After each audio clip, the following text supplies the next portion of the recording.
Welcome back to Tamil story box paradise channel. இது நம்ம YouTube channel. நம்ம சேனல்லேருந்து போடக்கூடிய கதைகள் ரெகுலராக உங்களுக்கு வந்துட்டு இருக்கும். கண்டிப்பாக உங்களுக்கு பிடிக்கும். சப்ஸ்கிரைப் பண்ணிடுங்க.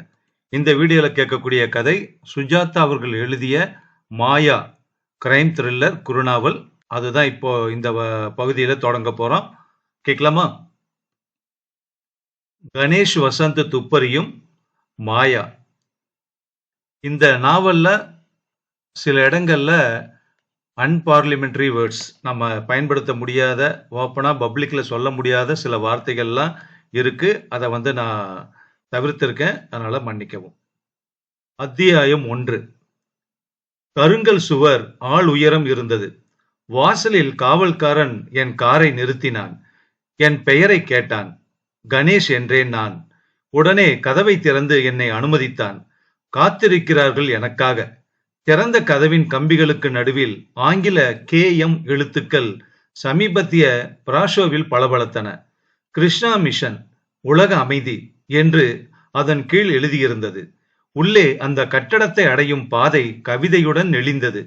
இருபுறமும் வரிசையாக குல்மொகர், டாலியா, ஜெஸ்பானியா பூக்கள், கொடிகள், வர்ணங்கள், பச்சைப்புல் சதுர கஜங்கள்.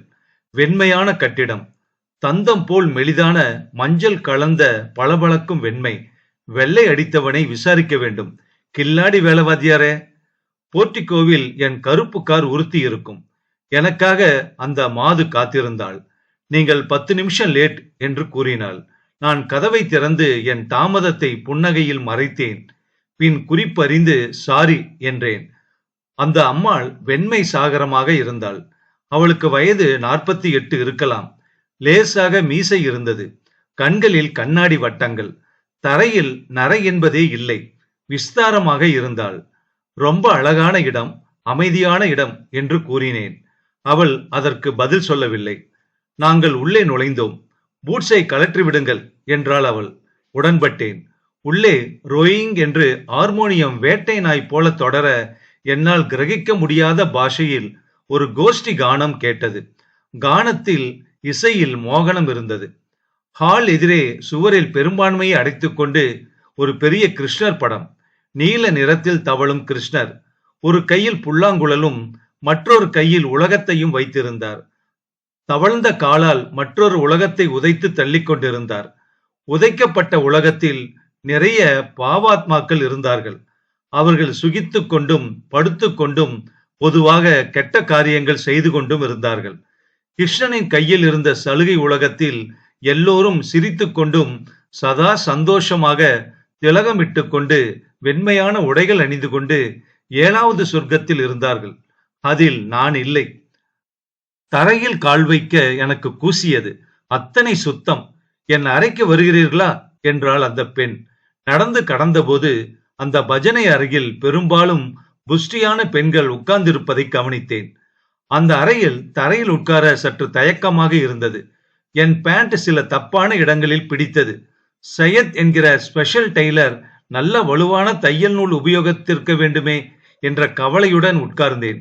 ஊதுபத்தி வாசனையுடன் சற்று வாடிய சம்மங்கி பூக்களின் வாசனை என் மூக்கில் பரவியது. இன்னும் அரை மணி நேரத்துக்கு சிகரெட் குடிக்க முடியாது என்கிற ஏக்கம் என் சுவாசங்களில் புலப்பட்டது. அந்த அம்மாள் அழகாக உட்கார்ந்தாள். நீங்கள் எங்கள் மிஷனை பத்தி கேள்விப்பட்டிருக்கிறீர்களா என்றாள் அவள். என் மிகவும் சுறுசுறுப்பான வக்கீல் வாழ்க்கையில் இந்த மிஷனை பற்றி கேள்விப்பட அதிகம் அவகாசமில்லை. கேள்விப்பட்டிருக்கிறேன் என்றேன் நான். சமீபத்தில் பேப்பர் பார்த்தீர்களா? சமீபத்தில் நான் பம்பாய் சென்றிருந்தேன். செய்தித்தாள்களில் நான் கடைசி பக்கம் மட்டும்தான் பார்ப்பது வழக்கம். பார்த்தேன். எதுவும் விசேஷமாக உண்டா என்று கேட்டேன். எங்கள் மிஷனை பற்றி சென்னை பத்திரிகைகளில் செய்தி வந்ததே, அதை பார்த்தீர்களா? இல்லை, சொல்லுங்கள் என்றேன். எனக்கு கொஞ்சம் புரிய ஆரம்பித்தது. அவர்களுக்கு ஏதோ சிக்கல் ஏற்பட்டிருக்கிறது. அதற்குத்தான் என்னை அழைத்திருக்கிறார்கள். நல்லது மிஸ்டர் கணேஷ். எங்கள் மிஷனுக்காக நீங்கள் கோர்ட்டில் ஒரு கேஸில் வாதாட வேண்டும். என்ன கேஸ் சொல்லுங்கள் என்றேன். அதற்கு முன் எங்கள் மிஷனை பற்றி கொஞ்சம் சொல்கிறேன் என்றாள் அவள். ஆனால் நிறைய சொன்னாள்.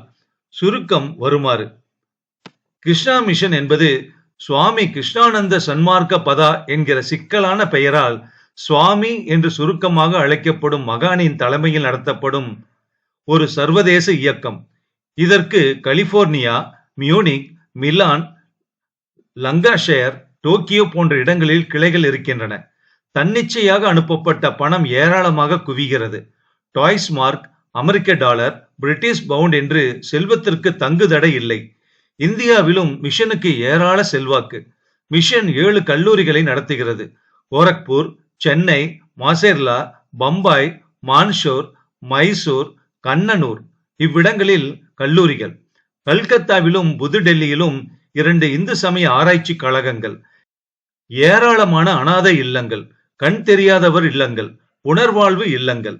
தலைவர் சுவாமி கிருஷ்ணானந்த சன்மார்க்க பதா அவர்கள் பகவான் ஸ்ரீ கிருஷ்ணரின் மறு அவதாரம் என்று அவருடைய பக்தர்கள் நம்புகிறார்கள். அவரால் பகலில் இரவை உண்டாக்க முடியும், நீரில் தேன் எடுக்க முடியும். ஒரே சமயத்தில் கலிபோர்னியாவிலும் கண்ணனூரிலும் தரிசனம் தர முடியும். அவர் பக்தர்களில் ஒரு மத்திய மந்திரி, ஒரு கிழக்காசிய நாட்டின் மன்னர், ஒரு கிரிக்கெட் ஆட்டக்காரர், நோபல் பரிசு பெற்ற ஒரு அணுசக்தி விஞ்ஞானி என்று பல பிரபல மனிதர்கள் இருக்கிறார்கள். உலகம் முழுவதும் அவரை நேசிக்கிறது. அவரை தங்கத்தால் நிறுத்துகிறார்கள். அவர் பாதங்களை முத்தமிடுகிறார்கள். எத்தனையோ போலி சாமியார்களின் மத்தியில் ஒரு உண்மையான கடவுள். அவர் இந்த யுகத்தின் சரி. சுவாமியின் பிரதாபங்களை கொஞ்சம் கத்தரிக்கிறேன். கதை வசனம் உங்களுக்கு கிடைத்திருக்கும் என நம்புகிறேன். 3 வார்த்தைகளில் சொன்னால், சுவாமி இஸ் கிரேட்.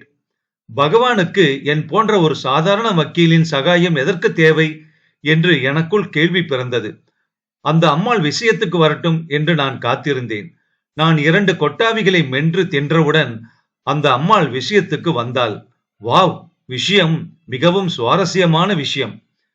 உலகெங்கும் புகழ்பெற்ற எங்கள் மிஷன் மேல் ஏனோ களங்கம் ஏற்படுத்த சிலர் முனைந்திருக்கிறார்கள். இந்த சிலர் யார் என்பது எங்களுக்கு தெரியவில்லை. ஆனால் மிஸ்டர் கணேஷ், எங்கள் மிஷனின் மேல் அந்த அம்மாளின் கண்களில் லேசாக கண்ணீர் தெரிந்தது.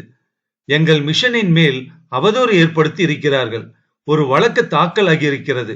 பிரசிடென்சி மாஜிஸ்ட்ரேட் கோர்ட்டில் ஒரு பெண் சுவாமி அவர்களின் மேல் புகார் செய்திருக்கிறார். எப்படிப்பட்ட புகார்? கனவில் கூட நினைத்து பார்க்க முடியாது. அப்பப்பா, அந்த பெண்ணா?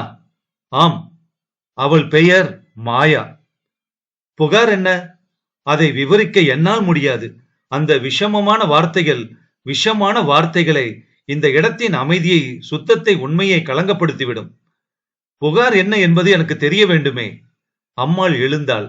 அலமாரியை திறந்து தன் துணி மூலம் சில காகிதங்களை நுனி விரலால் எடுத்து என்னிடம் தந்தாள். சென்ற வாரம் இந்த கேஸ் கோர்ட்டுக்கு வந்தது. அதை ஒத்தி போட விண்ணப்பம் கொடுத்தோம். 3ஆம் தேதி வரை ஒத்தி போட்டிருக்கிறார்கள். நீங்கள் படித்து பாருங்கள். அது ஒரு அஃபிடவிட். மாயா என்கிற 22 வயது பெண் தாக்கல் செய்த புகார். நான் மாயா ராஜேஸ்வரன், 9 கிராமணி தெரு, சென்னை 31 வசிக்கும் என்று சட்ட சம்பந்தமான டாக்குமெண்ட்டுகளுக்கே உரித்தான பழங்காலத்து இங்கிலீஷில் நெருக்கமாக டைப் அடிக்கப்பட்டிருந்த புகார். எப்படிப்பட்ட புகார்! வாசிக்க வாசிக்க சூடேற்றிய புகார். இன்ன தேதி, இன்ன இடத்தில் நான், அதாவது மாயாவாகிய நான், ஒரு நண்பர் மூலம் அறிமுகப்படுத்தப்பட்டு கிருஷ்ணா மிஷனுக்கு அழைக்கப்பட்டேன். அங்கே நூலகத்தில் இருக்கும் இந்து மத சம்பந்தப்பட்ட புத்தகங்களை வரிசைப்படுத்தி அடுக்கும் வேலை எனக்கு தரப்பட்டது. அந்த இடத்தின் அமைதியும் பக்தியும் என்னை முதலில் கவர்ந்தது. பின்புதான் இவை அத்தனையும் போலி என எனக்கு தெரிந்தது. முதலில் நான் அவர்கள் பஜனையிலும் பூஜைகளிலும் கலந்து கொண்டேன். சென்ற செப்டம்பர் மாதம் 18ஆம் தேதி மாதா என்று அழைக்கப்படுகிற அந்த இடத்து மேட்ரன் போன்ற அம்மாள் என்னிடம் வந்து, அன்று இரவு நடக்கப் போகும் ஹே வஜ்ர சக்தி பூஜைக்கு கன்னிகை பெண்கள் தேவைப்படுகிறார்கள் என்றும் என்னை வர முடியுமா என்றும் கேட்டாள். நான் சம்மதித்தேன்.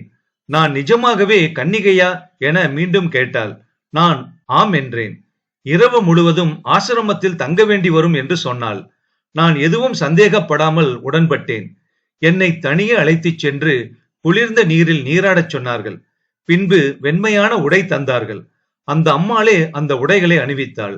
பின்பு என்னையும் மற்ற சில பெண்களையும் உட்கார வைத்து மஞ்சள் நிற பூக்களால் மாலை அணிவித்து நெற்றிக்கு திலகமிட்டார்கள். நான் ஒரு அறைக்குள் அழைத்துச் செல்லப்பட்டேன். அங்கே எனக்கு மிக இனிமையான பானம் பருக கொடுக்கப்பட்டது. அந்த பானம் மெலிதான மயக்கத்தையும் பிறகு அவர்கள் என்னை செய்ய சொன்ன காரியங்களுக்கு இசைவையும் கொடுத்தது. ஒரு பால்கனி போல இருந்த இடத்தில் பௌர்ணமி நிலவை பார்க்கச் சொன்னார்கள். அங்கே வைத்திருந்த துளசி செடியின் வடக்குப்புற வேரை எடுக்கச் சொன்னார்கள். பிறகு அந்த புகாரில் தெரிவிக்கப்பட்டிருந்த விஷயத்தை எனக்கே படிக்க தயக்கமாக இருந்தது.